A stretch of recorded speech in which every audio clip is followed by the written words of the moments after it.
Bienvenue dans la chaîne de Mathématiques Sciences. Aujourd'hui, je prends et expliquer une nouvelle vidéo, qui est une vidéo donc en mathématiques pour les troisièmes, dans laquelle tout simplement ici, nous allons voir le calcul d'antécédent.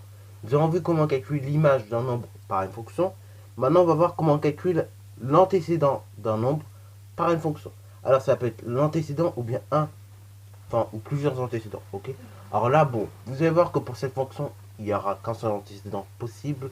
Mais dans certains cas, il peut en avoir plusieurs. Par exemple, dans une fonction, vous aurez des x carrés. C'est possible que vous ayez plusieurs antécédents possibles. Ok, c'est très souvent possible. Mais dans ce genre de fonction, vous allez voir, il n'y aura qu'un seul antécédent.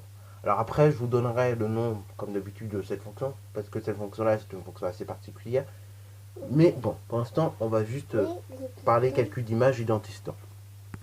Bon, plus précisément ici d'antécédent, parce que l'image, on l'a déjà fait. Alors, antécédent, on va rappeler quand même ce que c'est. C'est tout simplement le nombre que vous rentrez au départ de la fonction. Ok, le nombre que vous rentrez au départ de la fonction, c'est ce qu'on appelle l'antécédent. C'est le nombre avant.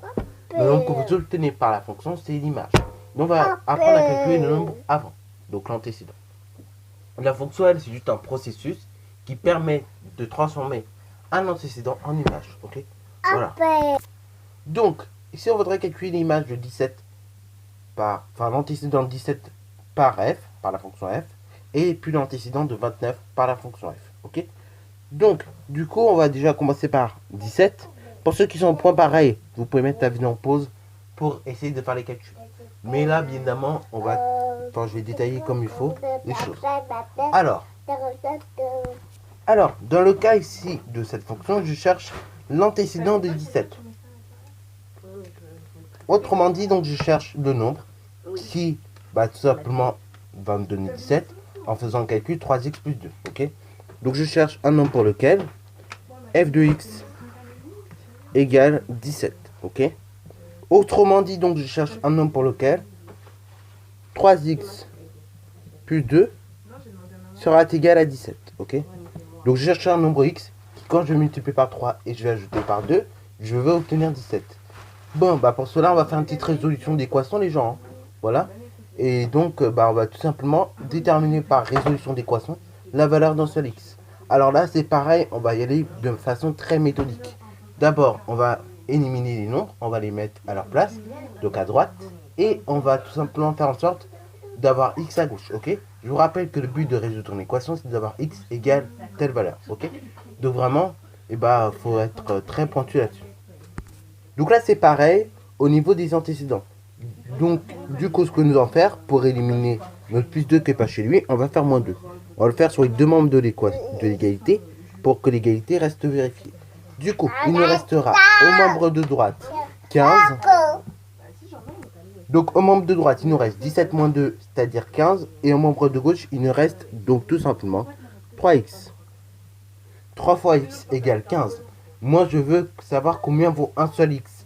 Et c'est pareil, là, je vais devoir diviser par 3 aux deux membres de l'égalité. Ok? Donc, il me restera x qui est égal à 15 divisé par 3, c'est-à-dire donc 5. Vous voyez très bien qu'il faut être opérationnel sur la résolution d'équations. Parce que très souvent, quand vous allez devoir calculer des antécédents par une fonction, vous allez le faire en résolvant des équations. Ok? Souvent, dans une fonction simple, telle que ce genre de fonction, on va vous donner à le faire, ok? Mais sur des fonctions un petit peu plus complexes où il y a des x au carré, tout ça, c'est rare qu'on vous donne à le faire, ok? Bon, x égale 5, ça signifie quoi concrètement? Ça signifie donc que quand j'effectue 3 multiplié par 5 plus 2, j'obtiens 17. Autrement dit, donc l'antécédent de 17 par la fonction f, c'est tout simplement 5, ok? Et soyez pointilleux, oui, dans les phrases, ok, que vous faites. Vous dites tout simplement que 5 est un antécédent de 17 par la fonction f, ok. Toujours préférence dire 1, l'antécédent. Parce que pour certaines fonctions, comme celle qui associe le carré d'un nombre, donc f de x égale x au carré, on pourrait tout simplement avoir deux antécédents. Dans ce cas-là, c'est pour ça, vous mieux préférez dire un antécédent, parce que vous pourrez en trouver qu'un, éventuellement par le calcul. Alors maintenant, on va faire la même chose avec l'antécédent de 29, ok? On va voir quel est l'antécédent de 29 par la fonction f, ok? Donc là, on va tout simplement avoir la même démarche. On va chercher un nombre pour lequel On va chercher un nombre pour lequel f de x est égal 29. C'est-à-dire, donc, on va chercher un nombre pour lequel 3 multiplié par x, 3x plus 2 est égal 29. Donc là, pour cela, on va devoir résoudre une équation pour connaître la valeur d'un seul x. Pareil, le principe c'est le même. Vous mettez, on doit se retrouver avec x égale à gauche, enfin x à gauche égale et le nombre à droite. Pour cela, et ben, on va mettre toutes les choses qui doivent être mises en place. Les nombres à droite et les lettres à gauche. Donc là, on a plus 2 que pas chez lui. De ce cas, je vais éliminer en faisant moins 2. Moins 2 aux deux membres de l'égalité. Donc du coup, on aura quoi au membre de droite? Il nous restera 29 moins 2, c'est-à-dire donc 27. Au membre de gauche, il nous restera 3x. Là, on a 3x égale 27. Moi, je connais la valeur d'un seul x. Pour cela, je vais donc diviser par 3 aux deux membres de l'égalité. Pour que mon égalité reste une égalité. De ce cas-là, il me restera au membre de gauche x, qui est égal 27 divisé par 3, 9. X égale 9. Ça signifie donc que si je remplace x par 9, j'obtiens donc 29. C'est-à-dire donc j'ai bien 3 multiplié par 9, 27, plus 2, 29. Ça signifie donc que 9 est un antécédent de 29 par la fonction f. Et voilà, donc 9 est un antécédent de 29 par la fonction f. Et donc c'est comme ça que l'on peut conclure. Alors pareil aussi au niveau de ce genre de choses. Parfois on aura des exercices aussi. On pourra vous dire très clairement, parce que les fonctions sont un peu plus complexes. Donc quand vous aurez des fonctions avec des x au carré et tout, parfois vous ne pourrez pas résoudre des équations tout de suite, parce que tout simplement en troisième vous n'allez pas résoudre des équations avec des x au carré plus d'autres choses derrière. Dans ce cas-là, quand vous aurez des fonctions un petit peu plus complexes, on vous dira est-ce que tel nombre est bien antécédent de la fonction, ok? C'est-à-dire donc, en gros là, il faut avoir une autre démarche. Il faut vous dire, est-ce que je veux bien obtenir ce nombre-là, donc le nombre qu'on me demande, en prenant tel nombre au départ, ok? C'est ça qu'il faut avoir comme démarche.